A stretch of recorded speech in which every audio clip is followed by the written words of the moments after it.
نہیں چھوڑوں گا.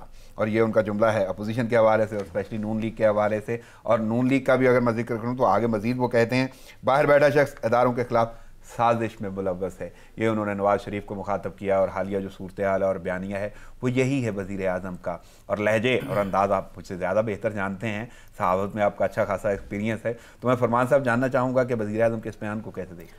دیکھیے رانا صاحب, وزیر اعظم صاحب 2 سال سے بلکہ اقتدار سے آنے سے پہلے ہی یہ باتیں کر رہے ہیں کہ بھئی پیسہ لے آؤں گا, نہیں چھوڑوں گا, بلکہ ان کے کچھ کیبنٹ ممبرز نے تو یہ کہا تھا کہ بھئی اگلے دن ہی پیسہ لائیں گے 2 ارب روپے جو ہے. بالکل. لیکن ابھی تک ایسا پریکٹیکلی ہوتا دکھائی نہیں دے رہا ہے. اور اس میں خود انہوں نے اپنے آپ کو یعنی ایک مثال کے طور پہ جب آپ ثابت کریں گے تو پھر دوسروں سے آپ چیزیں کر سکتے ہیں. ویسے بہت سارے خود گورنمنٹ کے جو زعمات ہیں, کچھ کیبنٹ ممبرز تھے, ان کے حوالے سے جو گندم, چینی اور میں گفتگو آگے بڑھاؤں گا. فرمان صاحب یہاں پہ مجھے ایک چھوٹا سا وقفہ لینا ہوگا. ناظرین پروگرام جاری ہے, لیتے ہیں ایک شارٹ بریک, ساتھ رہیے گا.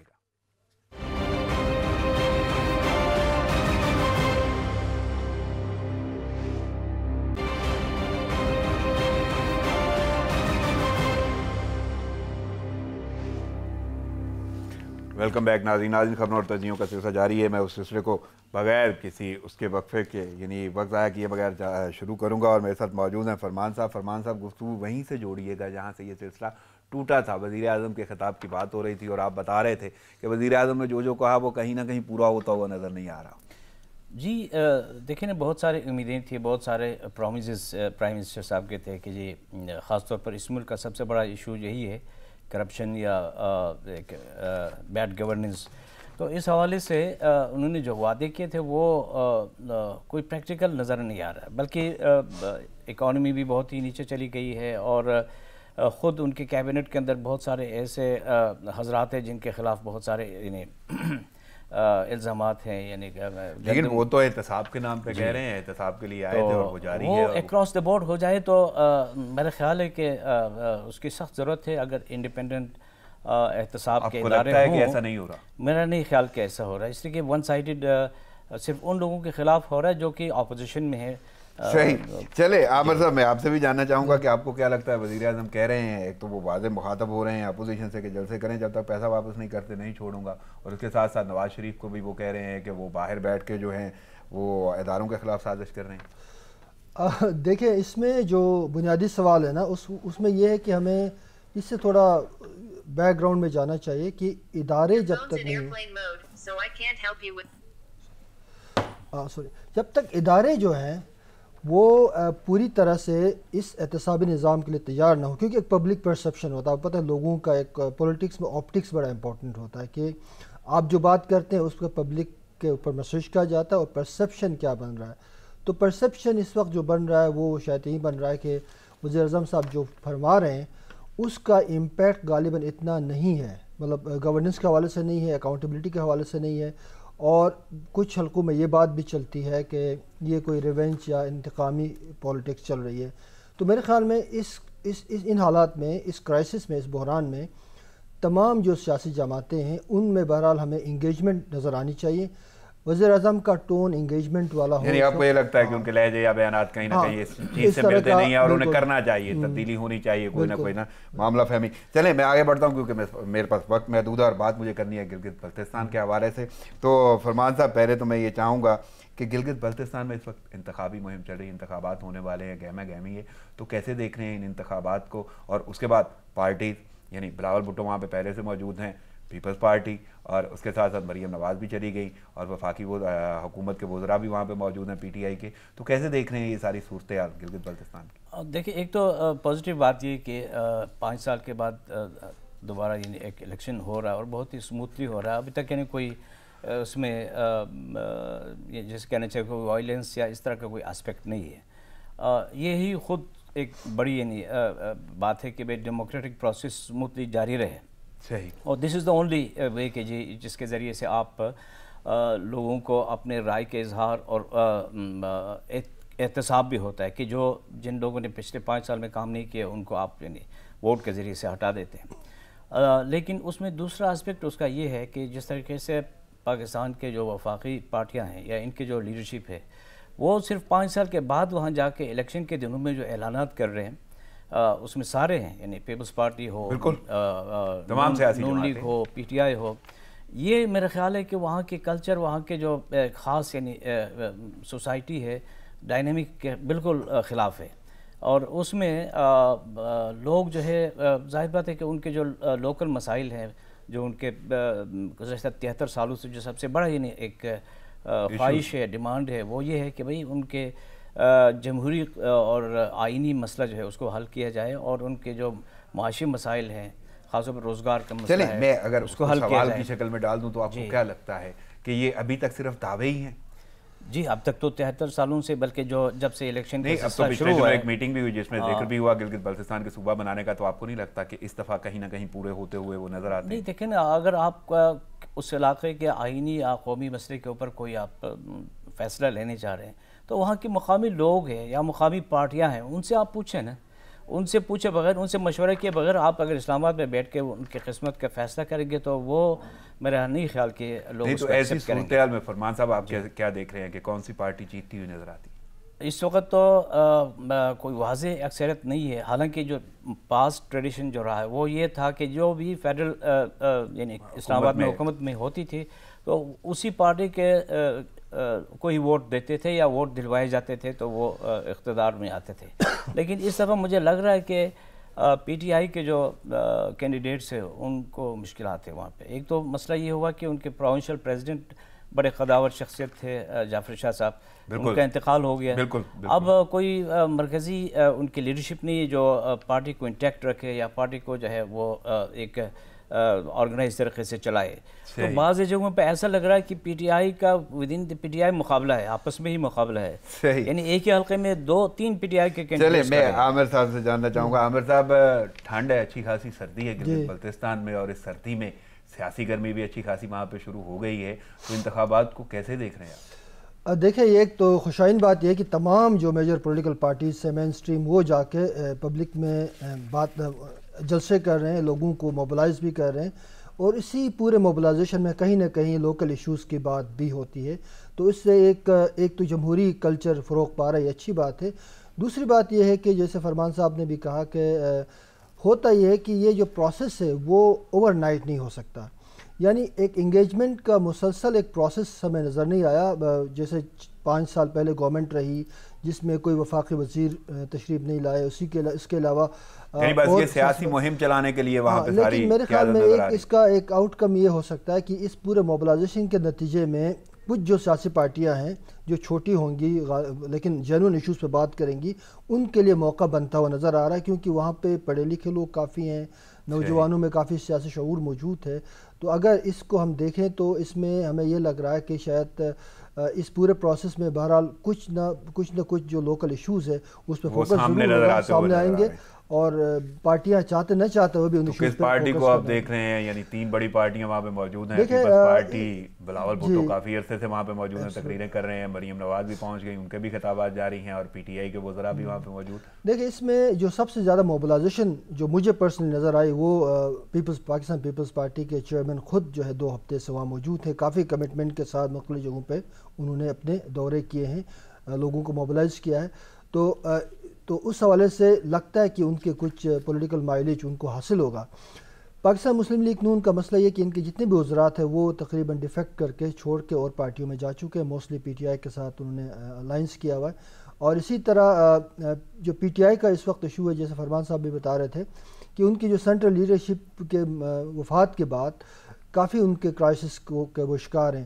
تو جو بھی حکومت بنے گی وہ بہت ہی لوز کولیشن ہوگی. 2 پاسبلٹیز نظر آ رہی ہیں. ایک پاسبلٹی یہ کہ پاکستان پیپلز پارٹی پاکستان مسلم لیگ نون کے ساتھ مل کے کوئی الائنس کی گورنمنٹ بنائے. دوسری پاسبلٹی ہے کہ اگر پی ٹی آئی کے کچھ حلقے میں ان کے 5-6 سیٹیں آتی ہیں تو پھر اس کے بعد انڈیپینڈنٹ اور لوگوں کے ساتھ ملا کے سمپل میجارٹی آپ کو نظر نہیں آ رہی کسی بھی پارٹی کے پاس آتی ہوئی. بالکل صحیح. فرمان صاحب، کیونکہ گلگت بلتستان سے آپ کا تعلق ہے اور آپ یہاں پہ موجودگی کا فائدہ اٹھاتے ہوئے میں یہ جاننا چاہوں گا کہ وہاں پہ سیر و سیاحت ٹورزم بڑا رچ ہے، تو اس صورتحال کو کیسے دیکھ رہے ہیں؟ اگر اٹریکشن بھی ہے لیکن اس کے باوجود شاید وسائل کی کمی اور توجہ نہیں دی گئی، تو کیسے دیکھ رہے ہیں اس صورتحال کو؟ جی دیکھیں، ہمارے میڈیا اور حکومتی اہلکار جو ہے وہ اس علاقے کی خوبصورتی کے بارے میں تو بات کرتی ہے کہ بھئی بڑا خوبصورت ہے، جیسے آپ نے خود فرمایا بالکل کہ تھرڈ پول کہلاتا ہے، یعنی تھرڈ پول مینس کہ یعنی نارتھ اینڈ ساؤتھ پول کے بعد سب سے زیادہ واٹر ٹاور جو ہے، یعنی پہاڑی یعنی برفوش پہاڑ کہ جس کے نتیجے میں اس خطے کے 2 ارب سے زیادہ انسانوں کی زندگی کا دار و مدار اس خطے کے پانی کے اوپر ہے، تو اس کی یہ اہمیت ہے۔ لیکن ان سب چیزوں کے باوجود وہاں کے لوگوں کی زندگی کا اگر آپ جائزہ لیں تو وہ بہت ہی یعنی افسوسناک ہے کہ میں نے یعنی ہیلتھ کا صورتحال یہ کہ کیپٹل سٹی گلگت کے اندر ہاسپٹل کے اندر MRI یا CT اسکین کا کوئی فیسلٹی نہیں، سہولتوں کا فقدان ہے، اور تعلیم جو ہے تعلیم نہ ہونے کی وجہ، تعلیمی سہولتیں نہ ہونے کی وجہ سے روزگار کوئی انڈسٹری نہیں ہے وہاں پہ۔ صحیح، میرے پاس بہت محدود وقت ہے، عامر صاحب ایک جملہ مجھے چاہیے اس خطے کی خوبصورتی کے لیے۔ دیکھیں خطہ بہت خوبصورت ہے، ہماری گزارش یہ ہے کہ جو بھی وہاں جائے سولڈ ویسٹ مینجمنٹ کا خیال رکھیں، چیزیں نہ پھینکیں، رسپانسبل ٹورزم کرے۔ آپ سب ہمارے دوست ہیں، بھائی ہیں، مہمان ہیں، ضرور آئیں، ذمہ داری کا احساس کریں۔ قلت کے بعد مجھے اجازت لینا ہوگی۔ آپ کا فرمان علی صاحب آپ کی آمد کا اور عامر حسین صاحب آپ کی آمد کا بہت شکریہ۔ ناظرین پروگرام کا ختم ہوا چاہتا ہے، مجھے اجازت دیجیے، دعاؤں میں یاد رکھیے گا۔ اللہ نگہبان۔